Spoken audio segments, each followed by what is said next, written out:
Pertama dari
Kembali lagi bersama gue Fajar Aditya, kali ini di Om Mamat Season 5. Urip iku uruk. Urip iku uruk, hidup itu nyala. Merupakan satu dari sekian banyak filosofi Jawa yang membimbing kita jadi lebih baik. Kita dilahirkan untuk bermanfaat bagi orang lain. Karena kita hidup di dunia hanyalah sebuah ujian untuk kehidupan lebih baik di kehidupan berikutnya yang kekal dan abadi.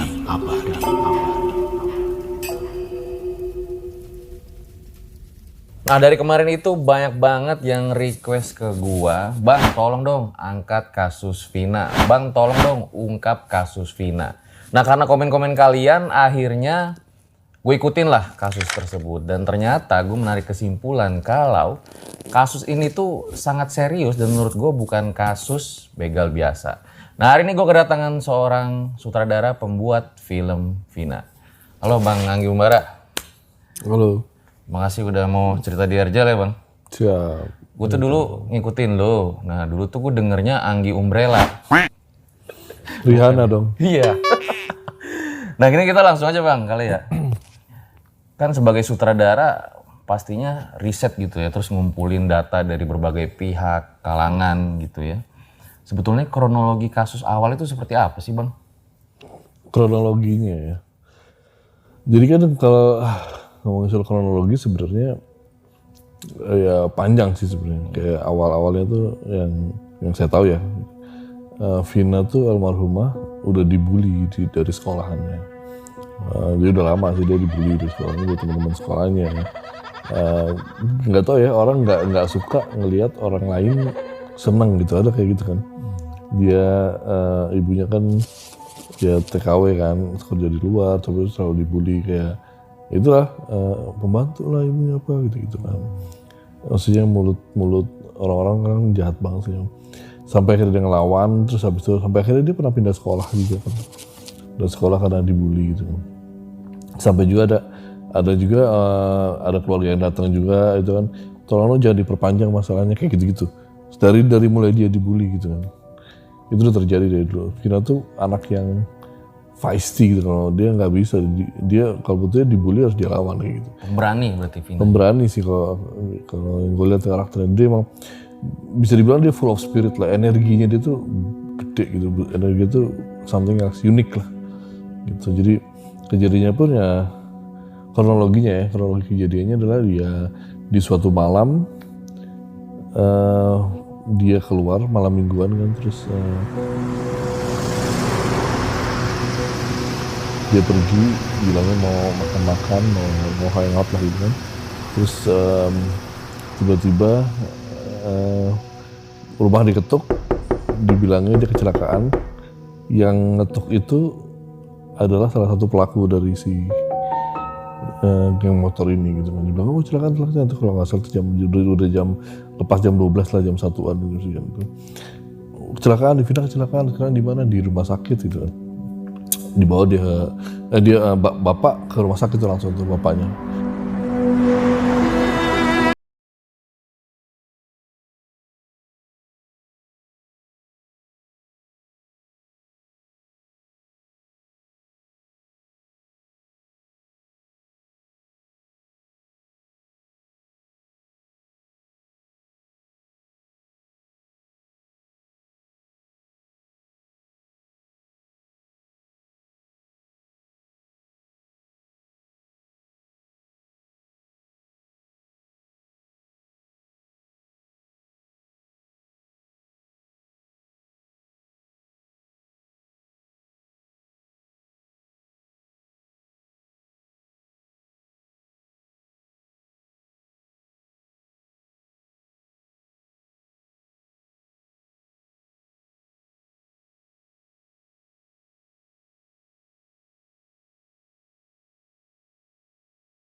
Hari ketiga tuh hari keempat kalau nggak salah. Kalau kita sih begini dari keempat, runutannya sih jatuhnya di hari keempat itu baru si almarhum Vina masuk ke temannya Linda gitu kan. Terus dia bilang nggak mau keluar nih gitu kan. Baru diceritakan semua kejadiannya itu kan. Direkam lah oleh kakaknya kan Mbak Marliana kan. Diceritain lah bahwa kejadiannya adalah ya, dia disiksa, pertama dari mulai dilemparin batu, dari mulai awal mereka lewat sebuah sekolahan itu kan, dilemparin batu, diikutin, habis itu sampai dipukul kepalanya. Emang udah diincer, mereka udah ditunggu gitu kan. Sampai akhirnya dibawa ke satu tempat, ke base camp media di Ruda Paksa, bersama-sama secara bergiliran. Keji banget sih, itu diceritain semuanya dengan detail, nama-namanya pun disebutkan, ini yang pelakunya adalah ini gitu kan. Langsung ke kakak bawa itu ke polisi, ditelusuri lebih lanjut, dikirim ke orang, akhirnya dibikin viral. Oke, itu berarti suara kesurupannya suara asli ya Bang? Suara asli Linda yang kesurupan. Katanya sangat mirip suara tangisannya kayak suara almarhumah Vina. Ya, jadi waktu lagi keluarga katanya waktu lagi mau datang tuh udah jarak di depan rumahnya tuh kedengeran dia teriak-teriak, serang nangis, oh ini suara Vina nih. Jadi si bapak ibu mengenali suara itu adalah suara Vina. Didatengin, akhirnya semua sama, akhirnya pala enteng dia sama segala macem. Yaudah dia emang ini Vina nih, mereka percaya banget kalau itu adalah sosok Vina yang hadir meminta keadilannya. Padahal suara Linda tuh nggak mirip Vina ya harusnya ya? Wah itu saya kurang tahu sih. Harusnya sih beda ya suara orang ya, tapi mungkin dari ya nggak tahu sih ya.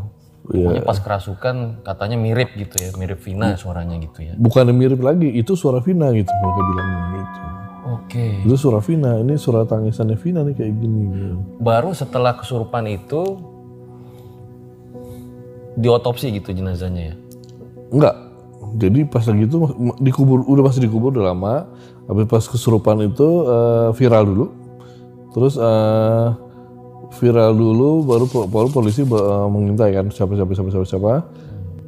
At some point dia itu kan minta di behelnya dicabut, minta di rambutnya itu masih belum selesai. Saya nggak bisa masuk gerbang nih gitu kan.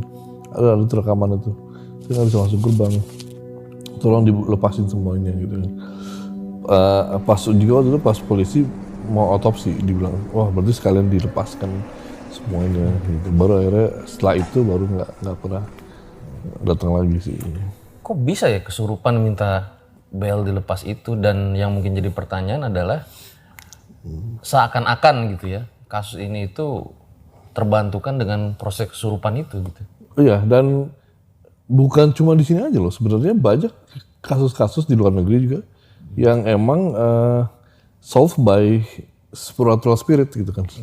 Ya itu banyak juga kasus-kasus yang di luar negeri gitu kan, yang mungkin juga di Indonesia juga yang mendapatkan perhatian lebih sih ini pastinya. Tapi kan di luar tuh banyak tuh kasus-kasus yang emang kerasukan atau apalah, atau by petunjuk dari supernatural akhirnya bisa terpecahkan gitu. Oke, gue nggak bilang ini arwah ya, tapi bisa jadi jin korin ya, dimana manusia Bisa. kan selalu punya jin pendamping gitu loh. Tapi banyak juga sih kemungkinan ya, nggak gue bahas di sini deh. Tapi kalau lo mau lihat nih cuplikan pada saat temannya Vina kerasukan, nih boleh banget lo lihat di sini. Dipukul tangan Vina patah. Bukan diseret pakai motor, dipukul tangan Vina. Kepalanya sih, Dede, kepalanya kenapa? Diapain Dede kepalanya? Tadinya dibenturin. Dibanturin kemana? Ke motor, terus ke aspal. Eginya tuh mau nolongin, tapi Eginya juga kena. Itu tuh salah satunya ada yang suka sama Vina. Temen Egi itu salah satunya, namanya Egi. Bener kan, dari tadi dia Egi Pak. Namanya Egi, temennya Egi. Suka sama Vina. Terus Vinanya ngeludahin. Dia aja dendam kayaknya sama Vina. Orang mana Egi tuh deh? Vina nggak kenal, cuma satu tongkrongan gitu. Di film kita lihat bang, adegan ketika Vina dihabisi secara keji gitu ya. Palanya dibenturkan, terus juga kakinya dilindas motor. Bahkan maaf nih ya, dia juga diperkaos gitu ya.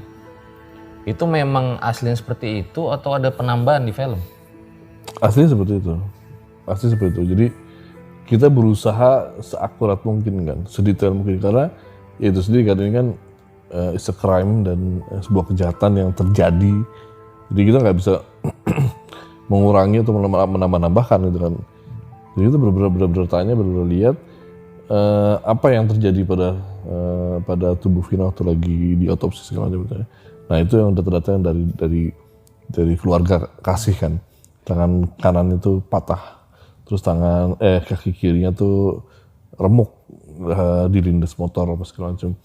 Kepalanya hancur dipukuli berkali-kali, pipinya sobek apa segala macam itu. Jadi, nah itu kita kumpulkan dan itu kita tayangkan, kita tampilkan ya kejadian seperti itu gitu kan, dengan batasan 17 tahun. Gitu kan. Jadi kita nggak melebihi batasan umur. Banyak film yang lebih sadis tetap di 17 tahun juga, tapi kita cukup dengan apa yang kita dapatkan informasinya, itu yang kita lakukan. Berarti riset itu sangat dalam filmnya ya? Lumayan, berbulan-bulan lah. Bang Anggi turun juga ke lapangan, ke lokasi tempat kejadian? Oh iya, ada foto-fotonya kok saya. Di sana ya sama Bonti ya. Bonti kan yang nulis ceritanya. Kita diskusi bareng, ini mau kita ambil begini. Jadi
Bukan. Oh. Ya gitu. Kenalnya? Sesama geng motor. Jadi dia geng motor nih.